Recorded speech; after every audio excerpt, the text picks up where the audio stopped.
In the golden sun-drenched alleys of ancient Baghdad, a trembling boy returns home, his eyes low, his hands empty, and the family's only cow gone.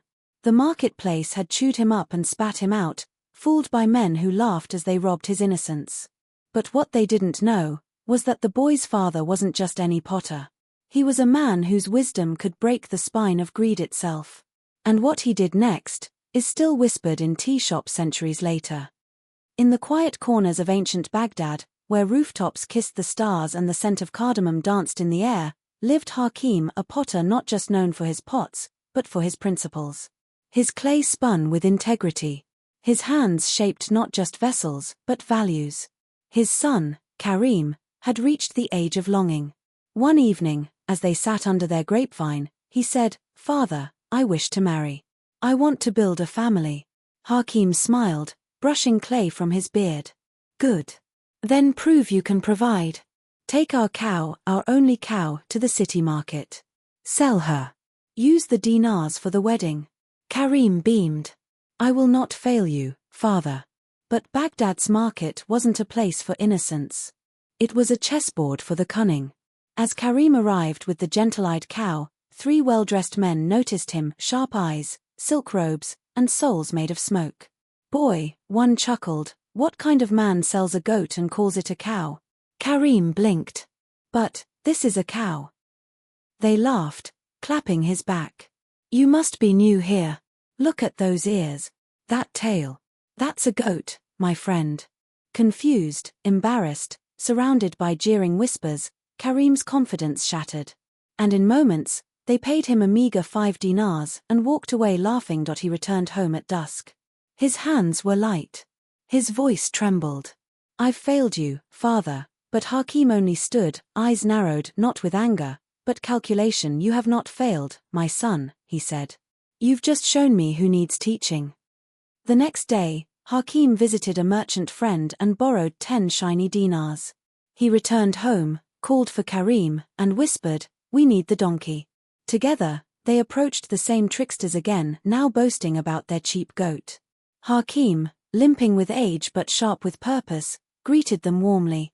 "Gentlemen," he said, "I need coin for my son's wedding. So I must part with something dear, my donkey." The men scoffed, "What's so special about your donkey?" Hakeem leaned in, lowering his voice. "He gives gold, every few days. I hide dinars in his mouth to store them. No one thinks to look in a donkey's mouth, do they?" As proof, Hakeem reached into the donkey's mouth where he'd secretly placed the borrowed coins and pulled out 10 glittering dinars. The trickster's eyes turned molten.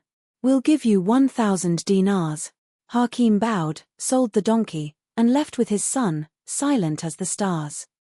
The tricksters, meanwhile, locked the donkey in a dark room, feeding it honeyed water for 30 days. When they finally opened the door, the donkey lay cold. Dead. No gold. No miracle, they screamed into the sky. But Hakeem wasn't finished. When the tricksters stormed his shop in fury, he welcomed them. "Let us not be enemies. Let us eat together," he said.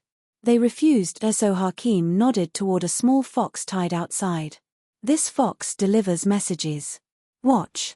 He whispered to the fox, "Let it go," and minutes later, his wife arrived with bread, meat, and sweets. The tricksters gasped. "How?" they asked. Hakeem smiled. "He tells my wife what I need." Without blinking, they offered 100 dinars for the fox. They released it in the alley and shouted, "Tell our wives to prepare a feast." The fox ran off, but when they arrived home that night, hungry and triumphant, their wives stared blankly. What feast? Their screams echoed across Baghdad. Mad with rage, the tricksters dragged Hakeem from his shop, beat him, and stuffed him into a sack. "We're throwing you into the Tigris." As they rested under a fig tree, a shepherd passed by, hearing muffled cries from the sack. "Who's there?"